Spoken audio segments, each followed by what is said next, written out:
Talk to Jonathan. Jonathan, you there? Yes, I am. How you doing?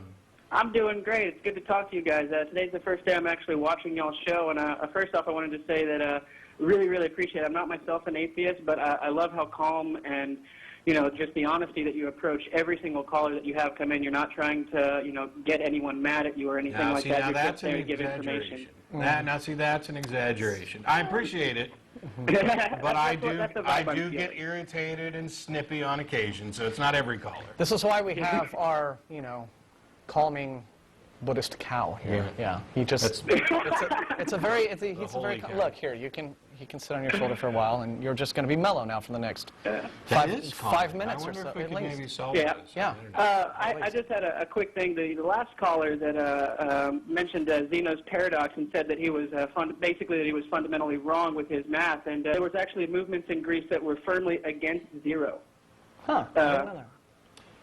Yeah, I didn't know about that. I knew about the Pythagoreans trying to hide the square root of 2 as the mystical truth of the public just can't know about this irrational numbers. I mean, it just exactly. It was along that same vein. Yeah, Zeno made that paradox to show to the Greeks that there was something smaller than 1, and that their math was fundamentally broken from the get-go, and that they should really try to adapt their mathematics to something new that would actually work out when you were trying to get to numbers smaller than 1 or decimals or anything like that. It's not just whole integers. So who first applied, when was 0 first widely, who was responsible for that? I believe that 0 was an Arabic concept. Yeah. The Arabs and the Babylonians, I think, were the first recorded to have it, and I don't think that they had it from the same principles. They came to it in their own ways. The important thing, and we appreciate the call, Jonathan. I'm going to let you go and let everybody know that we got room on the lines now. The important thing is that despite all these gods that were revealing things to people, none of them bothered to reveal 0. None of them bothered to reveal irrational numbers.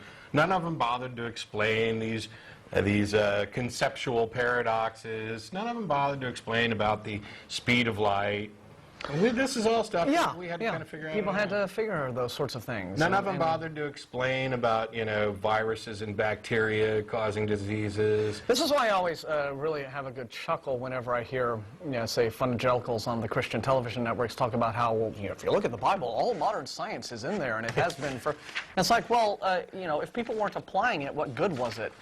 You know, I mean, if you know, we didn't have MRIs and cancer treatments, you know, 1,000 years ago, what good was it to have all of that material in there, and why wasn't the revelation of it clear enough to allow people to do things like, oh, you know, inoculate against the Black Death back in the 1300s? Yeah, and why is it that we can only find that stuff with a little selective reading after we've already discovered it? The modern science in the Bible? Yeah, you had made a comment about God being not revealing. Actually, I made a comment that none of those claims of God's revealing things revealed information that was relevant. Right, and you were saying, why didn't God reveal whatever back in the day and whatever back in the day? Yeah, well, we were talking about people claiming that, for example, modern scientific concepts have actually been present in the Bible for 2,000 years. And my response to that is, well, you know, why then weren't those principles being studied and applied to daily life if they were revealed there? You know. Well, I would say that it goes back to the idea of Adam and Eve and the fruit of knowledge. That fruit of knowledge was pursued by man, okay, and man went with his knowledge, and God would reveal his ultimate truth, and had God, well, I just wanted to make the quick point that had God revealed his science or math or whatever to humans when they weren't able to conceive it, it might appear as magic, and it might misconvey God's message. Well, but God being you know, omnipotent and all-knowing and all-understanding ought to have it perfectly within his skill set to explain those things to people in such a way that it was very easy for them to comprehend and wouldn't be terrifying and magical and strange and frightening. Well, kind of like a god that's terrible and magic and frightening and strange. Oh, I mean, yeah. why is that a problem? Yeah, I mean, mean, first of all, even if we were to go with your biblical concept, it wasn't the tree of knowledge. It was the tree of the knowledge of good and evil. It wasn't about knowledge and understanding that supposedly came from that tree within the bounds of Christianity. It was an understanding of right and wrong.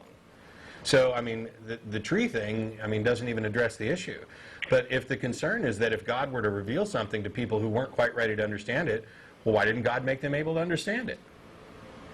Because that would be spoon feeding, and that wouldn't be growth. That would be like a robot, building a robot. Well, how's that like building a robot? By making people, if God created the entire world, let's say this morning, intact with all of the information that we currently have, how is that building robots? and how is it any more building a robot than to do what he actually is said to have done, which is, lay out a list of do's and don'ts, and if you do the do's, you're okay, and if you do any of the don'ts, you're condemned, damned, whatever. That to me, just setting together a world, putting people in it, and saying, "I am your God. Here are my rules. You must obey me. If you eat from this, eat the fruit of this tree, oops, you did it. Well, there you go. You're cast out. That's to me, that seems a heck of a lot more like, trying to create robots, because you're saying, oh, well, obey me and you'll be fine. Disobey me and you won't. Whereas creating the people that you create in such a way as to where you can explain them to things to them, have them achieve an intellectual understanding of it, have them ask questions, have them learn, maybe try to have them apply their own knowledge to new discoveries. That doesn't seem to me anything like trying to create a robot. And somebody quite the opposite, in fact. And somebody in the control room wanted to point out, so telling people to wash their hands before they eat would have freaked them out? I mean, they don't have to have a complete and absolute understanding of everything, but if God came to Adam and Eve or whoever in those early days when he was supposedly revealing so much and said, hey, you know what, when I was making you guys, I also created these little monsters that live on stuff and eat on decaying food, so make sure your food's fresh and that your hands are clean before you eat, and this will kind of keep you more healthy. I mean, how much understanding do you have to grasp that? Well, the idea of bacteria is kind of ludicrous, only because had God told an archaic human, about bacteria, it would become mysticism, because you can't see it, because the understanding of very Well, you can't see God, you can't see heaven, you can't see hell, and yet these are all beliefs that were promulgated and expected to be adhered to. There's lots of things that religion asks you to do. But they're governing beliefs. No, I can't. The idea of bacteria wouldn't be governing. Well, how is it not? I mean, if you look at the idea of boils and pestilence, he in fact did bring up the idea of bacteria.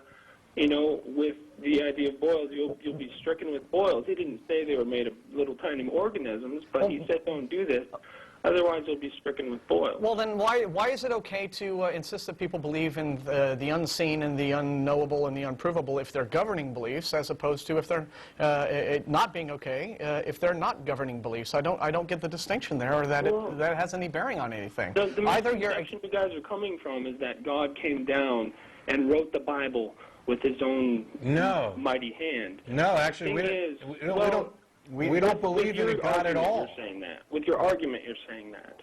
Okay. I'm saying that each little individual thing were revealed to man, and man wrote it down. So man didn't have the concept of bacteria back then. Man didn't have the concept. And if God is revealing things to people, which is what you believe, why wouldn't he reveal things that were useful and true? And he has revealed that. We got electricity. Do you think that... Whoa. What did God reveal about electricity? It's God gave man his mind, and... So therefore everything we learn and discover God gets credit for because he gave us a brain. Is that not the weakest argument ever?